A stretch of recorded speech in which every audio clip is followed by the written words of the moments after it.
This first song, we're going to dedicate it to the beautiful and ever resilient people of South Africa. And I want to say to my people at home, Diabulela, Nindenze umuntu emazweni. Diabulela kakhulu abakhoya apha endlini. Diabulela, siyabulela. For you, South Africa, one love, Mzansi.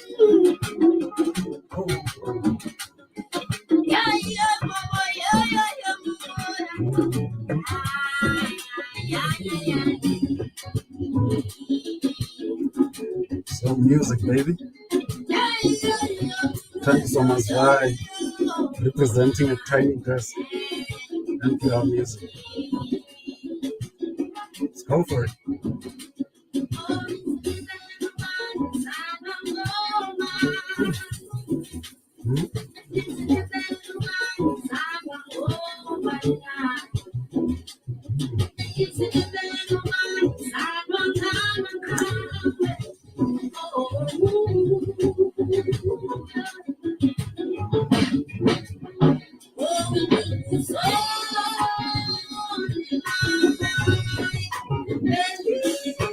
Ay, thandiswa, utloko.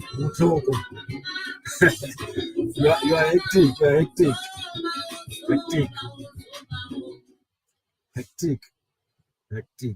Thandiswa mazwai. Yo, peace and love, African family. I always do these intros with music, specifically music which is relevant, because some things I want us to think about. There's the part where she says, "Nizlibele, banizala ngobani." I'll tell you why this becomes significant for me, especially in light of the conversation we're about to have. Now, as you can see in the title, 2024 ended in South Africa in a very interesting way.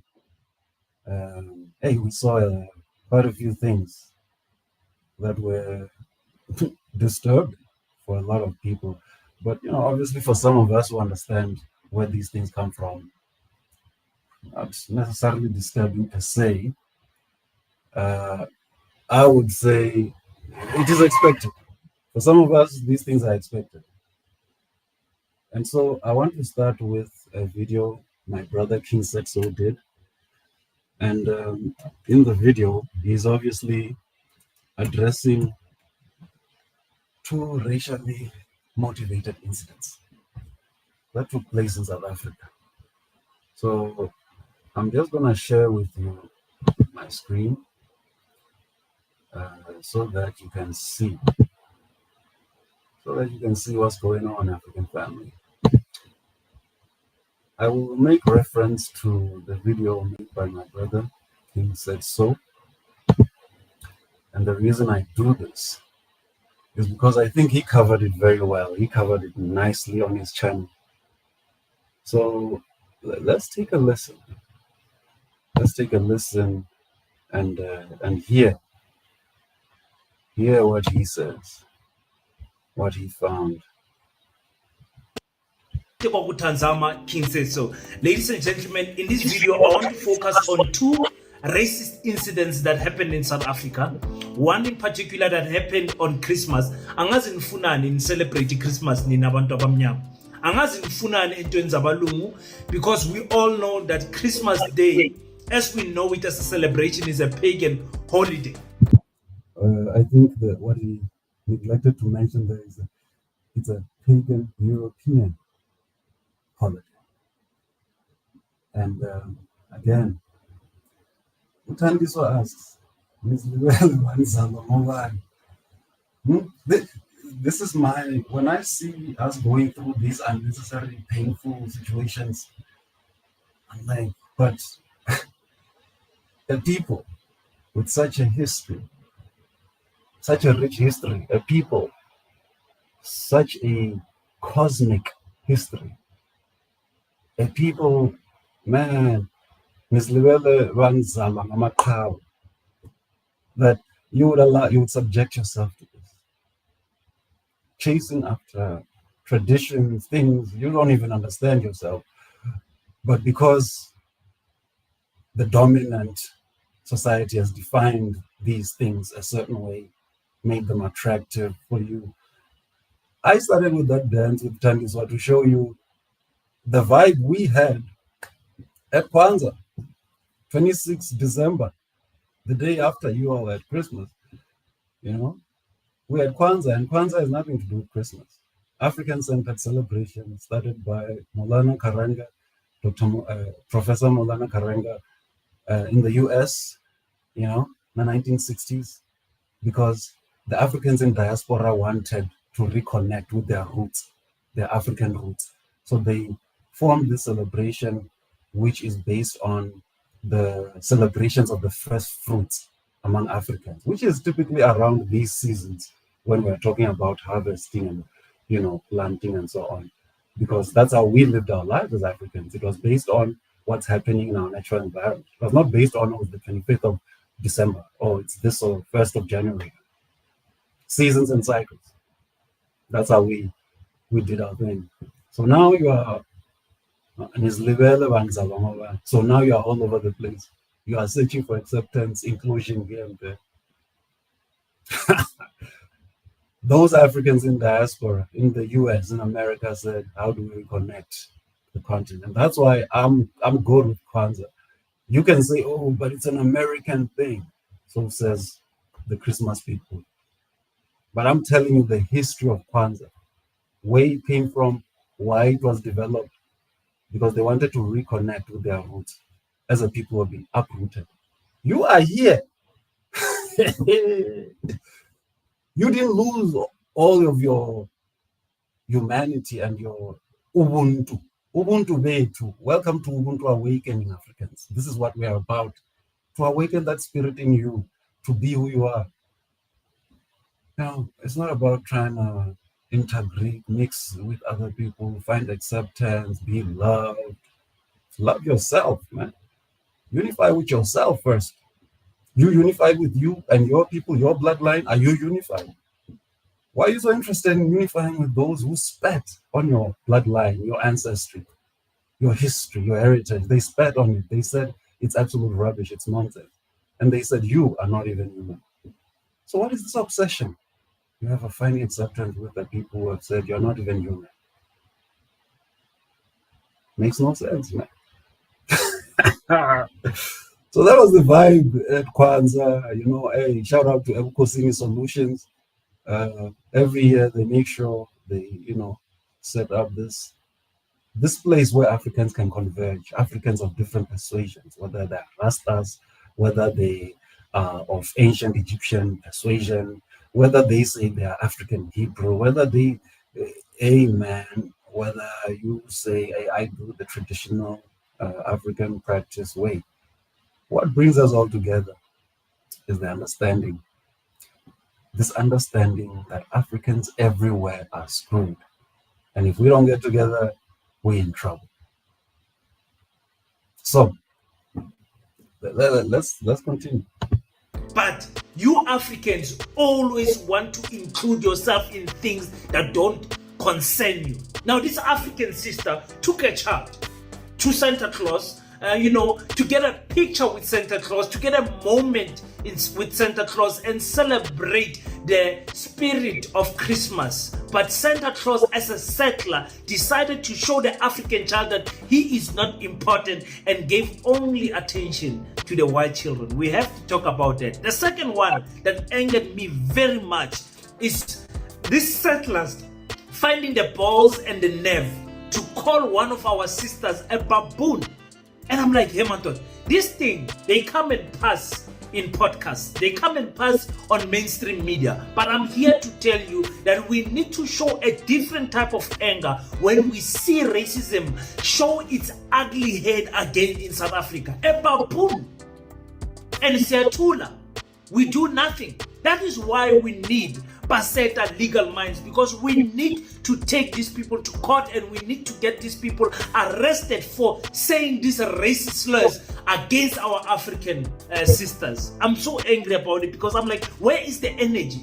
the energy that we have when we fight the EFF, when we fight Julius, when we fight Umsholozi, when we fight the MK, when we fight Shivambo. Where is that energy when one of us is called a baboon? 2024 has passed. We have spent billions on alcohol. We have spent $1 trillion on gambling. What did we build for the future generation of African people? That is the topic that we need to talk about today. Let's talk about that and much more. Welcome. Where's the energy? I don't think I'll be able to cover everything, but I think please go check out the video, to get further context. The YouTube channel is called King Said So. Go check it out.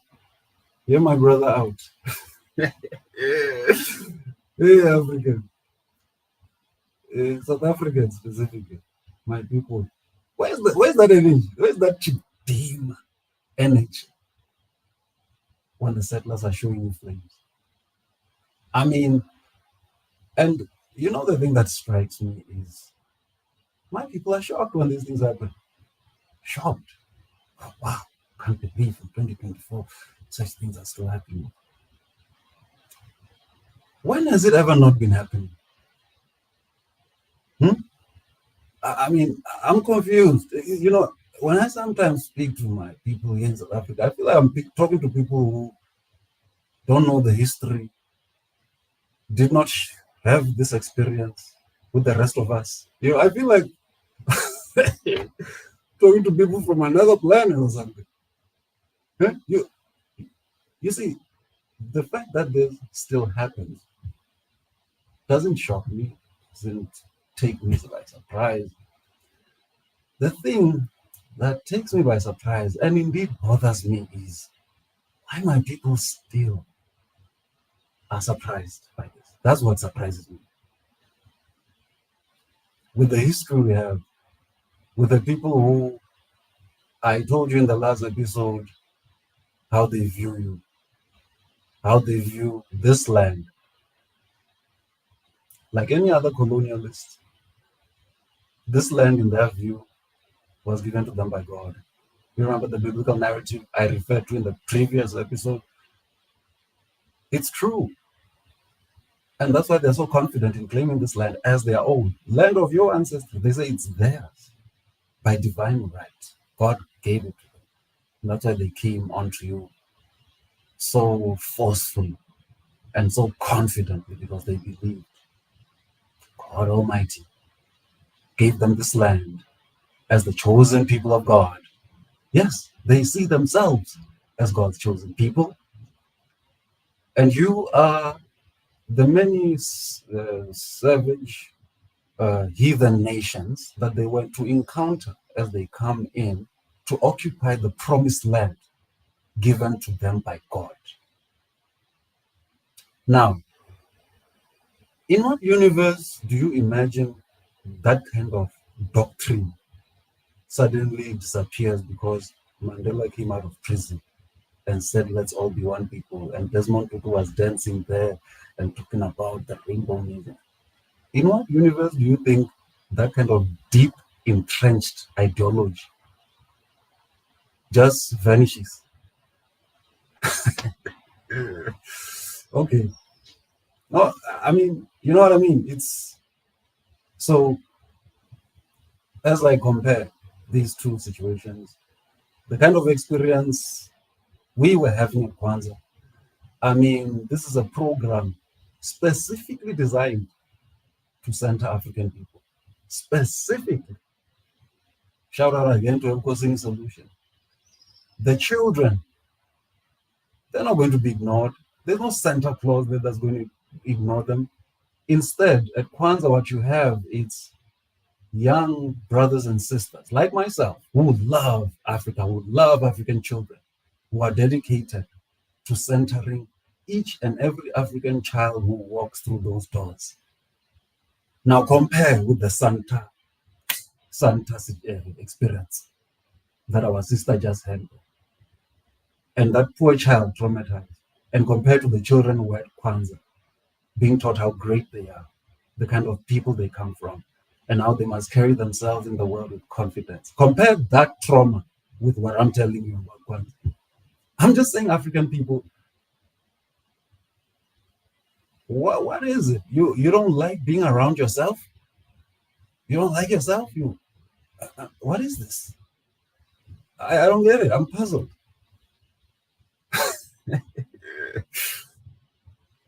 And there's no getting away from it. You are not coming out of your situation through integration, through being accepted by others or any of these things. You are coming out of this by becoming self-determined. In other words, defining yourself and what you are and becoming self-reliant, working towards relying on yourself, economically, especially economically. Forging partnership and alliances with people who share your historical experience, agreeing on terms, cooperating, collaborating, to strengthen yourself, to become stronger, not to find acceptance with anyone, to become stronger and a competing force among many other competing forces, to have a presence. See, Africans, let me tell you, and maybe if you're wondering why these things keep happening, we are going to take a little historical tour, African family. I'm going to take you a little into history so that you understand where these things are coming from. Some of you think those of us who are obsessed with studying history, understanding things, events, or understanding why certain things happen, the forces that were propelling, you think, oh, hey, these ones that live in the past, ne? Good luck. Good luck living in the present and the future and repeating all the mistakes made in the past. Those of you who are futuristic, why are we all so hung up on the past? Oh, I'm going to study history so that none of the mistakes made by us in history are repeated, so that none of the atrocities visited on us repeat themselves in the future. For those of you who are future obsessed, it's all good. We continue. Good luck with that. But that's where I'm at. All right. Please check out this video. I am not going to go further deep into it. Don't have a lot of time. There's quite a bit to cover. So let me thank my brother King Setso for this great work of love. But now I would like us to move on to the next portion of our discussion. All right. So I want to connect this conversation. I want to connect this to the interview done recently by Thuli Madonsela, of all people. You know, Thuli Madonsela, I listened to this interview and I'm like, hey, I'm shocked. I never thought I would hear Thuli Madonsela say these things. I never imagined, you know, and apparently they say this is causing, quite an uproar, especially among the power circles in the country.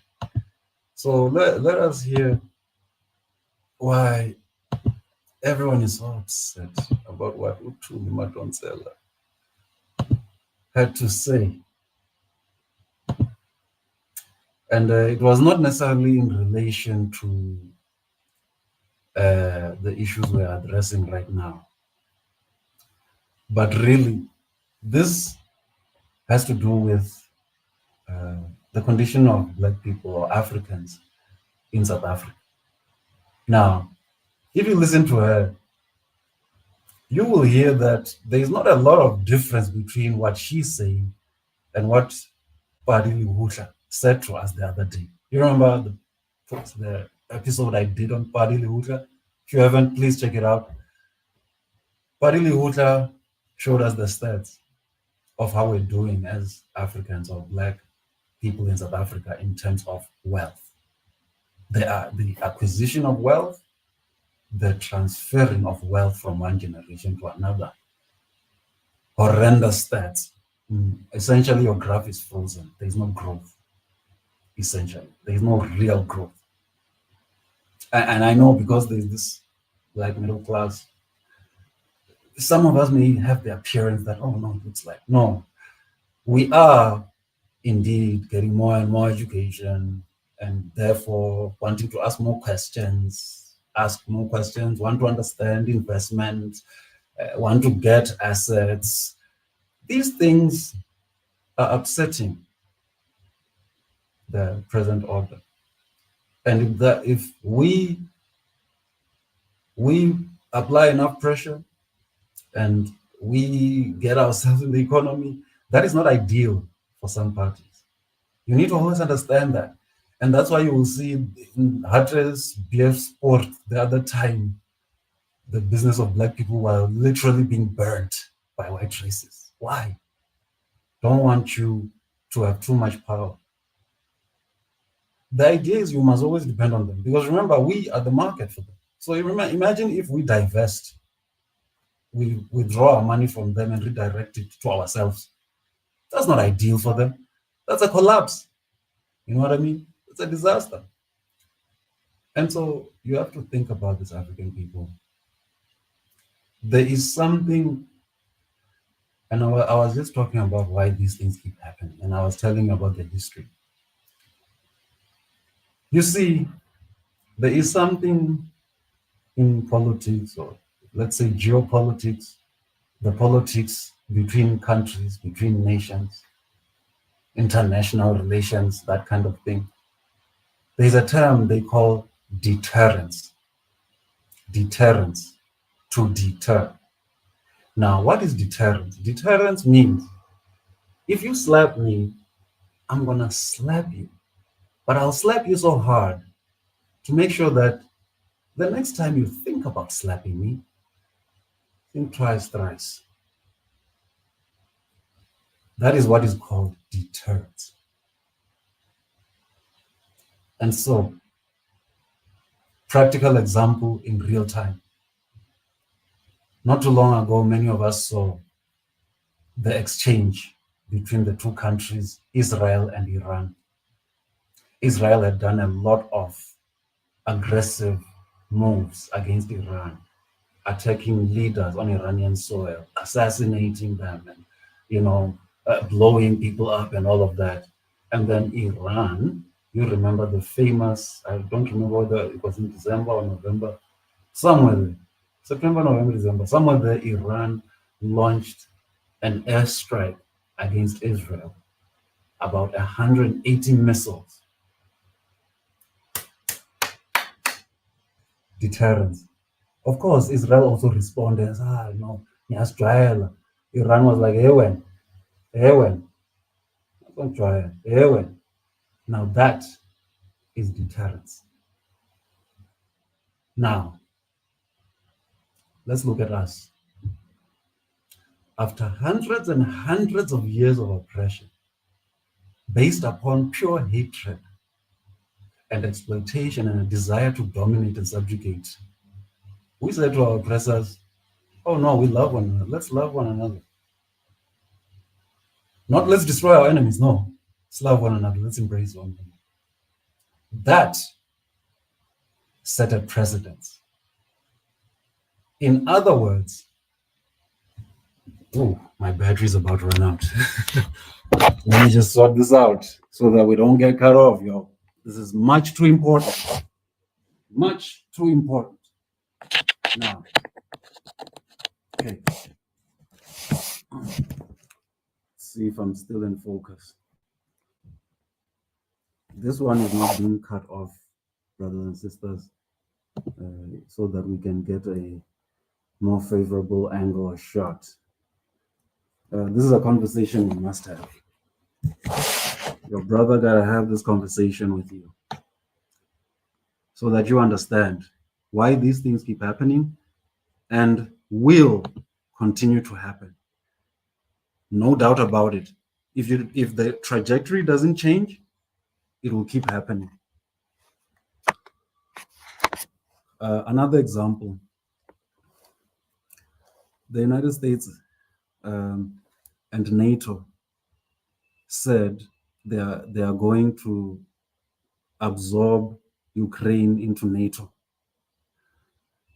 And this was going against prior agreements that had been had with Russia, that Ukraine will remain a neutral state.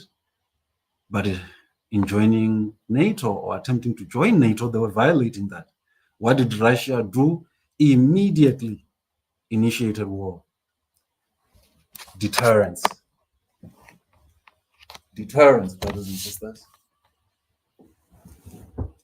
To establish deterrence. In other words, to say you don't do that.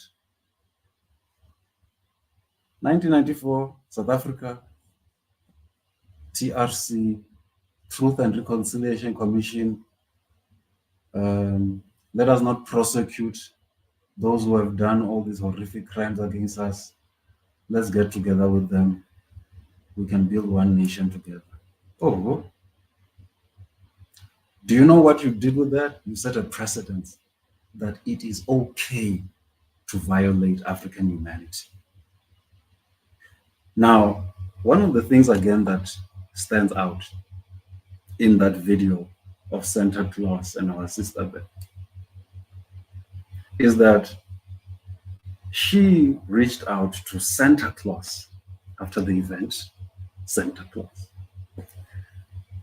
There's a lot I can say on that, but let's not get too distracted on those issues right now. But she called the guy, told him she really was not happy with how things unfolded. You know what the guy told her? It's unfortunate that she sees it that way. And then she asked, is it unfortunate I feel this way about this? Is that the issue, or is the issue that this happened? You have to understand whiteness and why it will never be apologetic for what was done to Africans. All the way from the Congo and King Leopold and what he did, the Namibian massacres and everything. There is not going to be an apologetic tone because we have not been able to establish deterrence. We have instead tried to negotiate with our oppressors and to negotiate from a very weak position. And that is why these things will continue happening. Mark my words. Let's wait for the next one. And the next one is going to come and then you're going to react. Then you're going to have another interview on TV, maybe a protest, and then the next one will happen. Why? You ain't established deterrence. You never prosecuted any of your killers. I mean, we recently, you just released the killer of Chris Hani. Released him. And apparently he's gone back to Poland where he will receive a hero's welcome. He's a hero for all those crimes against African humanity. You know? And so, I want you to understand, Africans, until you establish deterrence, forget it. This is, you are still going to cry more tears.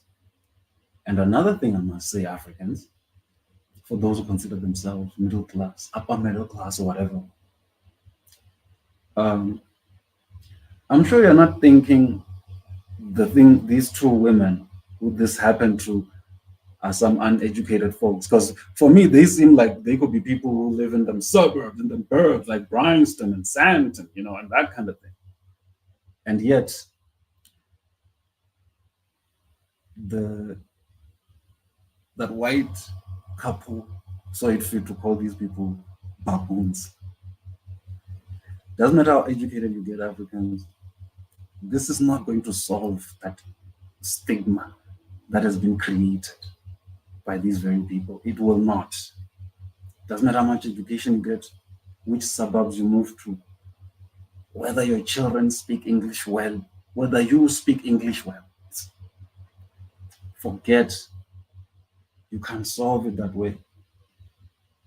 So again, building your own spaces, building your own institutions, working hard to put yourself in powerful positions to drive things in your favor, to drive your interests, to protect your interests, to protect yourself, to protect your children from this kind of nonsense.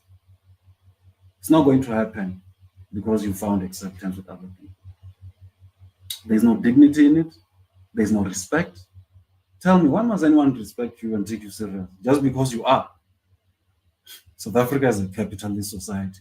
In a capitalist society, those with money have more value than those without. That is just a fact.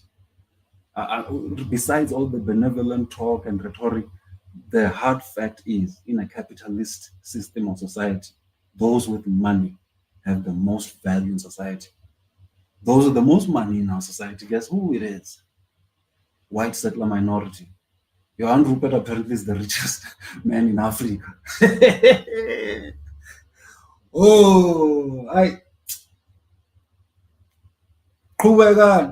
Africans. Let us continue holding on this false hope and finding all reasons and excuses why we can't get together and do what needs to be done. With all the professors we have, all the degrees, all the billionaires we have, the millionaires we have, all of that, you can put resources together to build a world of your own. Instead, you look at what others build and you're like, how do we get in there? How do we get our children there? This is how you are going to be in for a lifetime of pain and suffering. You. And then after that, it's your children in a lifetime of pain and suffering. And then after that, it's your children's children. Do you see the cycle? Unless we do some things differently. Unless we are not white supremacy from our brains. Because it was done very deliberately to denigrate our humanity, to destroy our confidence in ourselves, to remove our ability to sustain ourselves. That's what apartheid was about. And colonialism, to dispossess us, to weaken us, to make us dependent on this new colonial system that was being put in place. That's why our farms, our fields were burned so that we can leave our homes, come to the cities to work for these people. What do you think the Bambata Rebellion was about? The British colonial system said every Zulu family must pay. In other words, every Zulu man, because that's what represents the family, must pay what they call a hard tax. At the beginning of the landlord-tenant relationship, with the landlord as the colonial dispossessor, they're like, no, every Zulu man must pay a hard tax. In other words, you must pay a tax for living in your own land. But now the problem was the Zulus were not so acquainted with this white man's financial system. You know, we had our own economic system. But now the white man was like, no, it's not a problem. For you to get this money, I have a solution. You come work for me, create value for me. And then after that, I'll pay you what I pay. And then from what I pay you, then you're going to pay me. You know, Ubambata, which is why he's one of my favorite revolutionaries in history, he was like, Nyashanya, go to hell. And that should be the response of every African person to white supremacy and racism. You understand? That should be the response. Not this thing that we are doing, Africans.